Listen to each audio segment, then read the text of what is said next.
नमस्कार, जोहार। मैं पूनम और आप देख रहे हैं जोहार झारखंड। चलिए जानते हैं आज की 25 महत्वपूर्ण बड़ी खबरों को। महिला सुपरवाइजरों की नियुक्ति मामले में हाईकोर्ट की रोक बरकरार।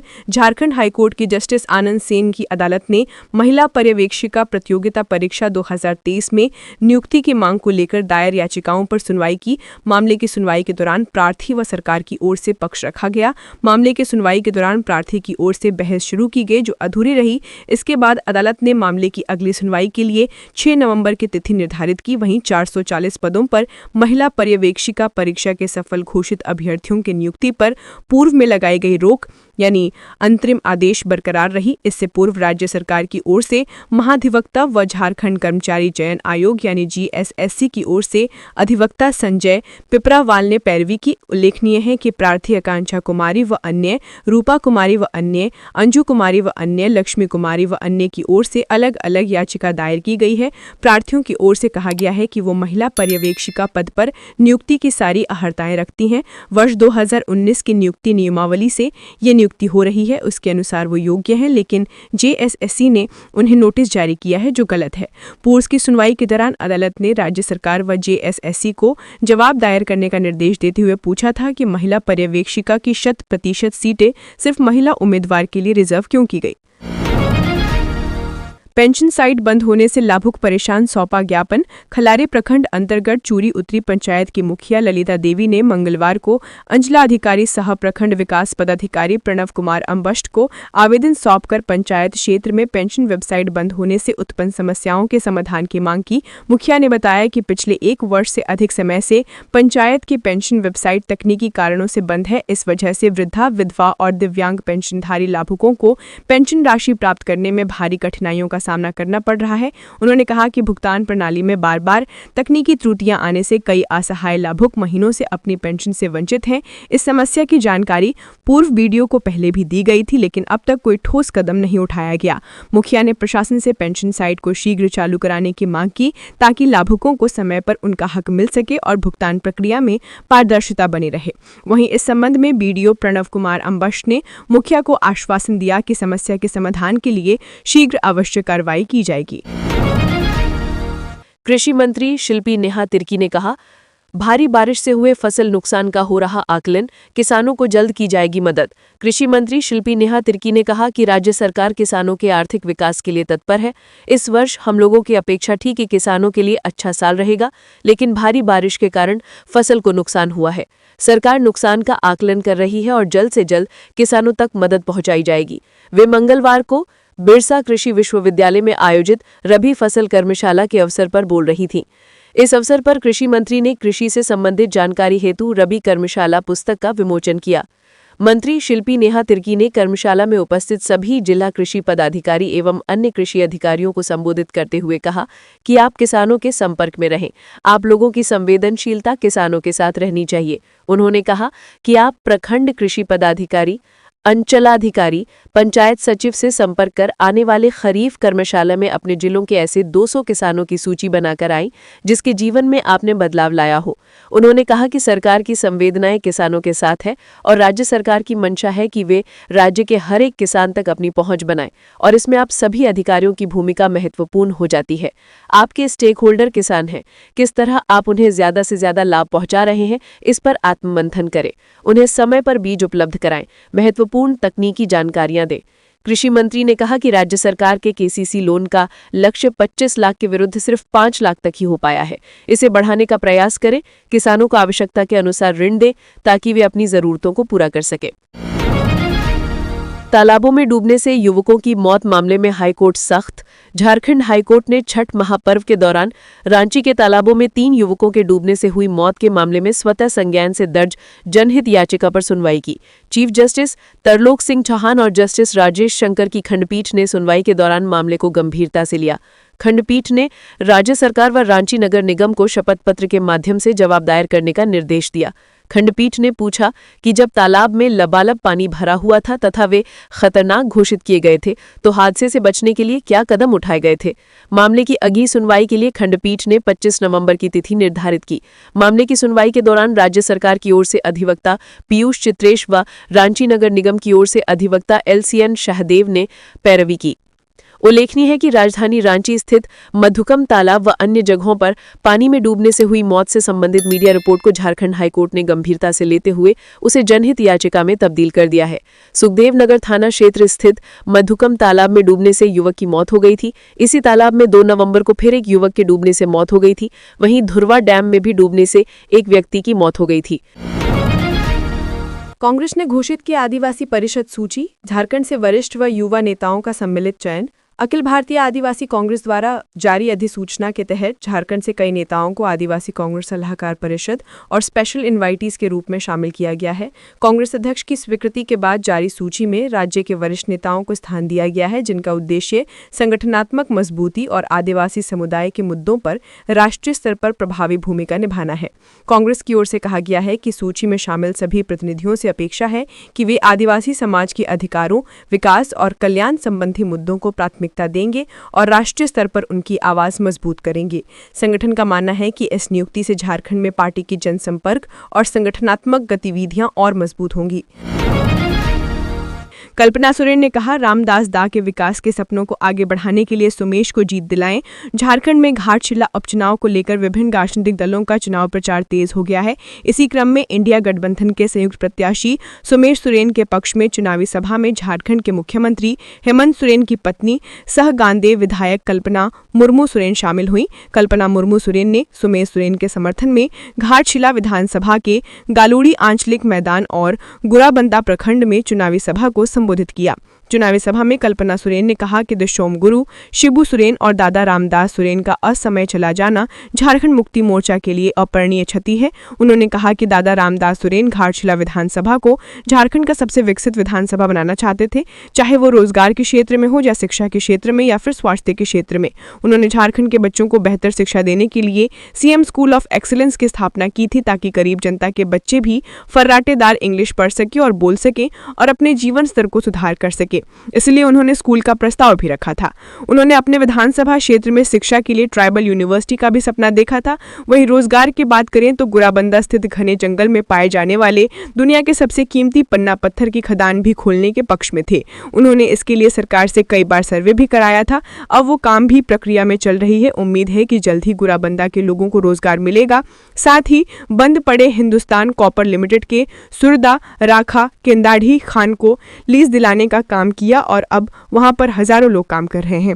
चुनावी सभा में मुख्य रूप से राज्यसभा सांसद महुआ मांझी, सांसद विजय हास्ता, विधायक मथुरा महतो, विधायक सविता महतो, मंत्री दीपक बिरुआ सहित कई गणमान्य मौजूद थे। सभी ने कहा कि घाटशिला विधानसभा में तीर धनुष ही चलेगा और भारी से भारी अंतर से सुमेश सोरेन की जीत होगी। विधायक ने आपदा पीड़ित परिवारों के बीच 29 लाख के चेक बांटे। प्रखंड सह अंचल कार्यालय में मंगलवार को मुख्यमंत्री राहत कोष से विधायक सुरेश कुमार बैठा ने प्राकृतिक व स्थानीय आपदा पीड़ित परिवारों के बीच 29 लाख रुपए का चेक बांटा। विधायक और सीओ अमित भगत ने सर्पदंश, वज्रपात तालाब में डूबे व सड़क दुर्घटना में मृतक पीड़ित परिवारों के लाभुकों को सहायता राशि का चेक प्रदान किया। साथ ही दाखिल खारिज शुद्धि पत्र, पंजी 2 में सुधार, लगान रसीद, अनुमतिवाद, जाति, आवासीय आय, पारिवारिक सदस्यता प्रमाण का भी वितरण किया। विधायक ने कहा, विभिन्न दुर्घटनाओं में अपने जनों को खोने वाले परिवार के साथ सरकार संवेदनशील है। मौके पर प्रमुख सोमनाथ मुंडा, बीडीओ विजय कुमार, उप प्रमुख अजय बैठा, रविंद्र प्रसाद, सोमा उरांव, लालचंद सोनी, गौरीशंकर महतो, अर्जुन मुंडा, अशोक महतो आदि मौजूद थे। इंडियन बैंक और झारखंड चैम्बर ने की बैठक, उद्योग व बैंक सहयोग पर हुई चर्चा। इंडियन बैंक के मैनेजिंग डायरेक्टर एवं सीईओ विनोद कुमार और federation of Jharkhand chamber of commerce and industries के पदाधिकारियों के बीच आज होटल रेडिसन रांची में एक महत्वपूर्ण बैठक आयोजित की गई। बैठक में बैंक और उद्योग जगत के बीच सहयोग बढ़ाने, एमएसएमई, कृषि एवं रियल एस्टेट क्षेत्र में निवेश बढ़ाने पर विस्तार से चर्चा हुई। बैठक में बैंक के निदेशक Bal Mukund Sahay, GM field general manager Patna Vivek, GM finance and rural banking Chandrasekharan V, Ranchi zonal manager Rajesh Sharan, Deoghar zonal manager सहित कई वरिष्ठ अधिकारी मौजूद थे। इंडियन बैंक के एमडी विनोद कुमार ने झारखंड चैम्बर के अध्यक्ष आदित्य मल्होत्रा और महासचिव रोहित अग्रवाल को नई जिम्मेदारी संभालने पर बधाई दी और राज्य में बैंक की 165 शाखाओं के साथ विस्तार की दिशा में काम करने की जानकारी दी। उन्होंने कहा कि बैंक का फोकस एमएसएमई और कृषि क्षेत्र के विकास पर है। बैंक जल्द ही federation of Jharkhand chamber of commerce के सहयोग से मुद्रा लोन वितरण मेला आयोजित करेगा। चैम्बर अध्यक्ष आदित्य मल्होत्रा ने बैंक और उद्योगों के बीच तालमेल को और मजबूत करने की आवश्यकता बताई। उन्होंने सुझाव दिया कि बैंक राज्य में GM office, staff training centre और रीजनल कॉन्क्लेव की स्थापना करे ताकि साइबर सुरक्षा, बैंकिंग योजनाओं और सेवाओं को लेकर जागरूकता बढ़ाई जा सके। एमडी ने इस पर सहमति जताते हुए अधिकारियों को आवश्यक कदम उठाने के निर्देश दिए। बैठक में चेक क्लियरिंग की समस्या, सीएनटी एसपीटी एक्ट से जुड़ी बाधाओं, रियल एस्टेट क्षेत्र में लोन की दिक्कतों और ऑनलाइन फ्रॉड जैसे मुद्दों पर भी चर्चा हुई। पूर्व अध्यक्ष रंजीत टिबड़ेवाल और मनोज नरेड़ी ने सीएनटी एसपीटी एक्ट के कारण शाखा विस्तार में आने वाली अड़चनों पर चिंता जताई। इस पर एमडी ने कहा कि बैंक इस दिशा में सकारात्मक पहल करेगा। पलामू का सदर अंचल कार्यालय बना राजनीति का केंद्र, अधिकारी के खिलाफ शुरू हुई हाई लेवल जांच। झारखंड के पलामू जिले में राजनीति पारा चढ़ा हुआ है। इस पॉलिटिकल ड्रामे में कई राजनीतिक दल एवं संगठन शामिल हैं। दरअसल कुछ दिनों पहले पलामू के मेदिनी नगर सदर अंचल कार्यालय में हंगामा करने, सरकारी कार्य में बाधा डालने के आरोप में हम पार्टी के जिलाध्यक्ष के खिलाफ एफआईआर दर्ज हुई थी और उन्हें न्यायिक हिरासत में भेजा गया था। इस दौरान जिलाध्यक्ष पर जाति सूचक शब्द का भी इस्तेमाल करने का आरोप लगाया गया था, जिसके बाद SC/ST की धाराओं में एफआईआर दर्ज हुई थी। इस घटना के बाद पलामू सदर अंचल कार्यालय को लेकर कई लोग आंदोलन शुरू कर चुके हैं। सदर अंचल अधिकारी अमरदीप बल्होत्रा पर पूर्व मंत्री KN त्रिपाठी, भाजपा नेता ज्योति पांडे, परशुराम सेना समेत कई लोगों ने गंभीर आरोप लगाए थे। पूर्व मंत्री KN त्रिपाठी एवं कांग्रेस जिलाध्यक्ष विमला कुमारी के नेतृत्व में एक टीम ने DC से मुलाकात भी की थी, जबकि कई संगठनों ने इस मामले में पूर्व के भी अंचल अधिकारियों के खिलाफ कार्रवाई की मांग की है। वहीं विरोध के तरीकों पर भी सवाल उठ रहा है। सदर अंचल पदाधिकारी हंगामा मामले में झारखंड मुक्ति मोर्चा का कहना है कि इस घटना के माध्यम से पलामू के सौहार्द को बिगाड़ने की कोशिश हो रही है। हम पार्टी के जिलाध्यक्ष पर जिस तरह से कार्रवाई हुई थी, उसके विरोध में हम पार्टी को आंदोलन करना चाहिए था या उसके सहयोगी दलों को भी सामने आना चाहिए था। इस तरह की घटनाओं को जातिगत विवाद बताना सही नहीं है। संवैधानिक तरीके से आंदोलन का सबको अधिकार प्राप्त है। झारखंड मुक्ति मोर्चा किसी के साथ भी अन्याय नहीं होने देगा। पूरे मामले में CM से शिकायत की जाएगी एवं उन्हें जानकारी भी दी जाएगी। कुछ लोग इसे विवादित एवं पेचीदा बना रहे हैं। पुलिस या कार्रवाई का विरोध। भारी संख्या में ट्रैक्टर मालिकों ने खूंटी थाना के खिलाफ किया प्रदर्शन। खूंटी जिला में खूंटी थाना की पुलिस ने मंगलवार को एक खाली और एक बालू लदा ट्रैक्टर जब्त किया। पुलिस की इस कार्रवाई से ट्रैक्टर मालिक आक्रोशित हो गए। इसी के बाद खूंटी क्षेत्र के करीब 100 ट्रैक्टर मालिकों ने खूंटी थाना के खिलाफ जोरदार विरोध प्रदर्शन किया। ट्रैक्टर मालिकों ने खूंटी थाना प्रभारी मोहन कुमार और इंस्पेक्टर किशुन दास पर बालू परिवहन के नाम पर हर माह प्रति ट्रैक्टर 30 से 35 हजार रुपए की अवैध वसूली का गंभीर आरोप लगाया। ट्रैक्टर मालिकों का कहना है कि एंट्री देने के बाद भी ट्रैक्टर जब्त किए जाते हैं। झाबीमो के पूर्व जिलाध्यक्ष और सामाजिक कार्यकर्ता दिलीप मिश्रा के नेतृत्व में ट्रैक्टर मालिक सुबह सुबह SP आवास पहुंचे और शिकायत दर्ज कराने का प्रयास किया, लेकिन SP से मुलाकात नहीं हो सकी। इसके बाद वे उपायुक्त से मिलने समाहरणालय पहुंचे। लंबा इंतजार करने के बाद उपायुक्त R रोनेता ने केवल प्रतिनिधि के रूप में दिलीप मिश्रा से मुलाकात की और पूरी स्थिति की जानकारी ली। इस बाबत उपायुक्त ने प्रभारी SDO अरविंद कुमार ओझा और जिला खनन पदाधिकारी रामनरेश सिंह को ट्रैक्टर मालिकों से बातचीत कर लिखित आवेदन लेने के लिए निर्देशित किया। इसके बाद में दोनों अधिकारियों ने समाहरणालय सभागार में ट्रैक्टर मालिकों से मुलाकात की और उनकी समस्याओं को सुना। ट्रैक्टर मालिकों ने खूंटी पुलिस के खिलाफ खुलकर अवैध वसूली का आरोप लगाते हुए कहा कि वे लोन पर ट्रैक्टर लेकर किसी तरह जीविका चला रहे हैं। इसके बावजूद उन्हें अनावश्यक रूप से परेशान किया जाता है। उन्होंने बालू परिवहन के लिए वैध चालान जारी करने की मांग की ताकि वे निर्भय होकर अपना कार्य कर सके। इस पर प्रभारी SDO ने कहा कि वे गलत कार्यों का समर्थन नहीं कर सकते। ट्रैक्टर मालिकों को लिखित आवेदन देने की सलाह देते हुए उन्होंने आश्वस्त किया कि सक्षम पदाधिकारी के माध्यम से कार्रवाई की जाएगी। मनोहरपुर में ग्रामीणों ने तस्करी के लिए ले जाए जा रहे 16 मवेशियों को पकड़ा, भागे तस्कर। पश्चिमी सिंहभूम जिले के मनोहरपुर थाना क्षेत्र के रायकेरा में कुंदीसाई चौक के समीप ग्रामीणों ने तस्करी के लिए ले जाए जा रहे 16 मवेशियों को पकड़ लिया। ग्रामीणों की दबिश पर तस्कर भाग निकले। पकड़े गए मवेशियों को स्थानीय जनप्रतिनिधियों की मौजूदगी में मंगलवार को ग्रामीणों के बीच बांट दिया गया। इस मौके पर रायकेरा के मुखिया भातुराम सांडिल, जिला परिषद सदस्य जयप्रकाश महतो, उप प्रमुख गोडविन एका मौजूद थे। झारखंड के मेडिकल कॉलेजों में एसोसिएट प्रोफेसर के पद पर योगदान के 2 महीने बाद मिला एनओसी। राज्य सरकार ने राज्य के मेडिकल कॉलेजों में एसोसिएट प्रोफेसर के पद पर योगदान देने के 2 महीने बाद एनओसी दिया। एनओसी नहीं होने की वजह से योगदान देने के बावजूद मेडिकल कॉलेज इनका योगदान स्वीकार नहीं कर रहे थे। राज्य सरकार के विभिन्न जिलों में पदस्थापित डॉक्टरों गैर शैक्षणिक ने जेपीएससी द्वारा प्रकाशित विज्ञान के आलोक में एसोसिएट प्रोफेसर की नियुक्ति के लिए आयोजित परीक्षा में सफल घोषित हुए थे। एसोसिएट प्रोफेसर के पद पर नियुक्ति के लिए जेपीएससी ने 2022 में विज्ञापन प्रकाशित किया था। जेपीएससी द्वारा आयोजित परीक्षा में सफल होने के बाद आयोग द्वारा की गई अनुशंसा के आलोक में 17 डॉक्टरों ने राज्य के विभिन्न कॉलेजों में 24 सितंबर 2025 को योगदान दिया था, लेकिन मेडिकल कॉलेज द्वारा इनका योगदान स्वीकार नहीं किया जा रहा था, क्योंकि एसोसिएट प्रोफेसर के पद पर नियुक्त किए गए सभी डॉक्टर राज्य सरकार में गैर शैक्षणिक पदों पर कार्यरत थे। मेडिकल कॉलेज में योगदान के लिए राज्य सरकार द्वारा एनओसी का होना आवश्यक था, लेकिन राज्य सरकार ने इन डॉक्टरों को एनओसी नहीं दिया था। राज्य सरकार ने इन डॉक्टरों के लिए 4 नवंबर 2025 को एनओसी जारी किया। इस एनओसी को 24 सितंबर 2025 की तिथि से वैध माना जाएगा। रेल सुरक्षा बल के जवान संजय भगत ने दिखाई बहादुरी, चलती ट्रेन से गिरती महिला की बचाई जान। रेल सुरक्षा बल आरपीएफ के जवानों की सतर्कता और तत्परता ने एक बार फिर ये साबित कर दिया है कि उनकी चौकसी यात्रियों की सुरक्षा की सबसे मजबूत गारंटी है।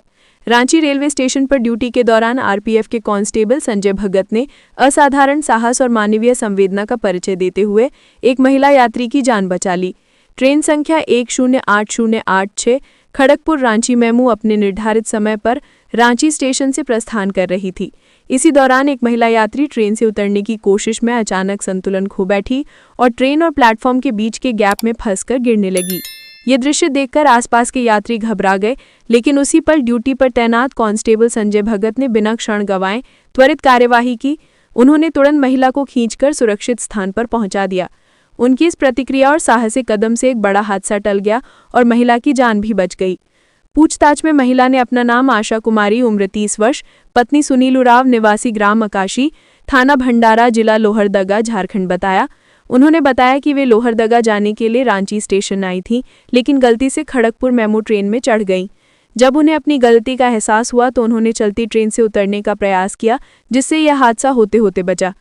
रेल सुरक्षा बल के कमांडेंट पवन कुमार के निर्देशन में तैनात आरपीएफ कर्मी लगातार यात्रियों की सुरक्षा और रेल परिसरों में अनुशासन सुनिश्चित करने के लिए चौकन्ने रहते हैं।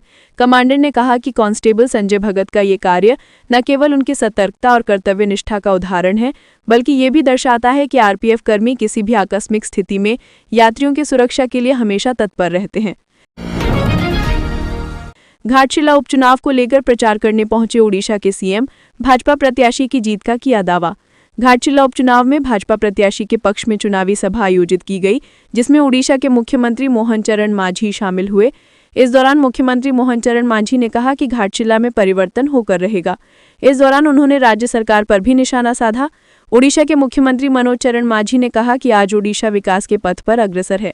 डबल इंजन की सरकार से आम जनता को काफी लाभ हुआ है, लेकिन झारखंड में खनिज संपदा भरपूर होने के बावजूद यहां बेरोजगारी और अन्य समस्या बरकरार है। उन्होंने कहा कि वर्तमान में बिहार में आम चुनाव के साथ कई राज्यों में उपचुनाव हो रहे हैं। उन्होंने कहा कि जनता देश के प्रधानमंत्री नरेंद्र मोदी से प्रभावित है और एनडीए के पक्ष में अपना समर्थन दे रही है। उन्होंने कहा कि झारखंड के घाटशिला विधानसभा क्षेत्र के उपचुनाव में भाजपा प्रत्याशी की जीत सुनिश्चित है और बिहार में भी एनडीए को समर्थन मिल रहा है। घाटशिला विधानसभा क्षेत्र से भाजपा प्रत्याशी बाबूलाल सुरेन के पक्ष में आयोजित चुनावी सभा में ओडिशा के मुख्यमंत्री मोहन चरण मांझी शामिल हुए और सभा को संबोधित किया। मौके पर पूर्व मुख्यमंत्री सह भाजपा नेता चंपाई सोरेन, जमशेदपुर लोकसभा भाजपा सांसद विद्युत वरण महतो, सिद्धू कानू के वंशज मंडल मुर्मू मौजूद रहे। मंच से नेताओं ने झारखंड सरकार को हर मोर्चे पर विफल बताया। आपको बता दें कि घाटशिला विधानसभा क्षेत्र के जेएमएम विधायक सह झारखंड के शिक्षा मंत्री रामदास सोरेन के निधन पर यह उपचुनाव हो रहा है। जेएमएम ने दिवंगत रामदास सोरेन के पुत्र सोमेश सोरेन को टिकट दिया है। धनबाद में महिला की मौत के बाद आपे से बाहर हुए परिजन, दोषी डॉक्टर पर इलाज में लापरवाही का लगाया आरोप। डिस्चार्ज के बाद महिला और नवजात बच्चे को घर ले जाने के दौरान बीच रास्ते में ही महिला की मौत हो गई, जिसके बाद परिजन समेत ग्रामीण अस्पताल पहुंचे और जमकर हंगामा किया। सूचना मिलने के बाद पुलिस मौके पर पहुंची। इधर परिजन डॉक्टर पर कार्यवाही और अस्पताल को सील करने की मांग पर अड़े रहे, साथ ही मुआवजा की मांग कर रहे हैं। मामला सोमवार रात की है। सुबह होने के बाद भी लोग अस्पताल में कार्यवाही की मांग को लेकर अड़े हुए हैं। मौके पर गिरिडीह सांसद प्रतिनिधि भी मौजूद हैं। घटना बागमारा थाना क्षेत्र के हरिना रोड स्थित निजी अस्पताल की है। दरअसल 9 दिन पहले रामकुंडा की रहने वाली गर्भवती महिला गीता देवी को प्रसव के लिए अस्पताल में भर्ती कराया गया था। सफल प्रसव के बाद बच्चे के साथ सोमवार को महिला को डिस्चार्ज कर दिया गया, लेकिन रास्ते में ही महिला की मौत हो गई, जिसके बाद परिजन समेत ग्रामीण अस्पताल पहुंचे और हंगामा करने लगे। मृत महिला के भाई ने बताया कि उसकी सांस तेजी से चल रही थी, उसकी स्थिति में सुधार नहीं हुआ था और बिना ठीक हुए ही उसे डिस्चार्ज कर दिया गया, जिस कारण घर ले जाने के दौरान उसकी मौत हो गई। भाई ने बहन की मौत के लिए डॉक्टर पर इलाज में लापरवाही का आरोप लगाया है। विदेश गए तो नहीं लौटेंगे इरफान अंसारी, ममता सरकार की दलील से कोलकाता हाईकोर्ट सहमत, मंत्री ने दी सफाई। सब कुछ ठीक होता तो झारखंड के स्वास्थ्य मंत्री इरफान अंसारी आ जानी 4 नवंबर 2025 को लंदन में होती, लेकिन ऐसा नहीं हो सका। मामला बेहद रोचक है। झारखंड की हेमंत सरकार चाहती थी कि उनके स्वास्थ्य मंत्री विदेश हुआएं, लेकिन पश्चिम बंगाल की ममता सरकार को आशंका है कि अगर पासपोर्ट मिला तो इरफान अंसारी विदेश से नहीं लौटेंगे। पश्चिम बंगाल सरकार की इसी दलील पर कोलकाता हाईकोर्ट ने पासपोर्ट देने से इनकार कर दिया।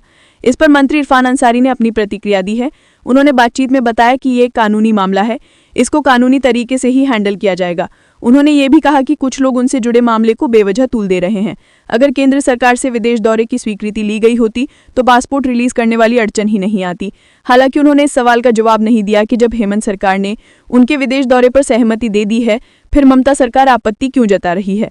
दरअसल स्वास्थ्य मंत्री इरफान अंसारी ने कोलकाता हाईकोर्ट में पिटीशन देकर जब्त पासपोर्ट को अस्थायी तौर पर 1 नवंबर 2025 से 15 नवंबर 2025 तक के लिए जारी करने का आग्रह किया था, क्योंकि उन्हें world travel market Excel London में 4 नवंबर से 6 नवंबर तक शिरकत करना था। इसके लिए मंत्री इरफान अंसारी ने 21 अक्टूबर को झारखंड सरकार की ओर से मिली स्वीकृति की कॉपी भी अटैच की थी। उन्हें के सरकारी खर्च पर इस आयोजन में शामिल होना था। इस मामले में पश्चिम बंगाल सरकार की ओर से कोलकाता हाईकोर्ट के समक्ष आशंका जताई गई कि पासपोर्ट रिलीज करने पर इरफान अंसारी वापस देश नहीं लौटेंगे। दोनों पक्षों की दलीलें सुनने के बाद कोलकाता हाईकोर्ट की जस्टिस अमृता सिन्हा की बेंच ने पासपोर्ट जारी करने से इनकार कर दिया। कोर्ट ने अपने आदेश में कहा है कि ऐसा नहीं लगता कि याचिकाकर्ता के पास तुरंत विदेश यात्रा करने का कोई जरूरी कारण है। बता दें कि मंत्री इरफान अंसारी का पासपोर्ट 25 सितंबर 2024 से कोलकाता हाईकोर्ट के डिवीजन बेंच के आदेश पर जमा किया जा चुका है। इमरजेंसी कॉल बॉक्स योजना रांची में बेअसर, स्मार्टफोन युग में घटा इस्तेमाल। रांची स्मार्ट सिटी कॉरपोरेशन द्वारा नागरिकों की सुरक्षा और त्वरित सहायता सुनिश्चित करने के उद्देश्य से शुरू की गई इमरजेंसी रिस्पॉन्स सिस्टम अब धीरे धीरे प्रभावहीन साबित होती दिख रही है।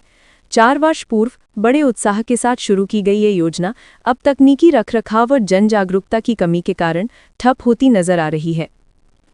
फरवरी 2021 में इस योजना के तहत रांची शहर के प्रमुख चौराहों, बाजारों और भीड़भाड़ वाले इलाकों में कुल 50 इमरजेंसी कॉल बॉक्स लगाए गए थे।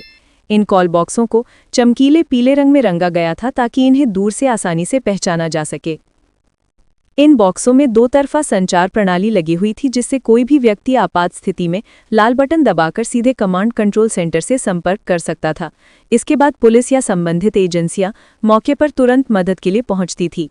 4 साल बाद इस महत्वाकांक्षी परियोजना की स्थिति संतोषजनक नहीं है।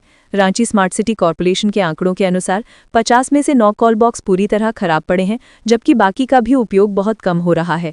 साल 2025 में इन कॉल बॉक्सों का इस्तेमाल केवल 2 बार किया गया, एक बार पतराटोली में हुए सड़क हादसे में और दूसरी बार एसएसपी आवास के पास हुई दुर्घटना के दौरान।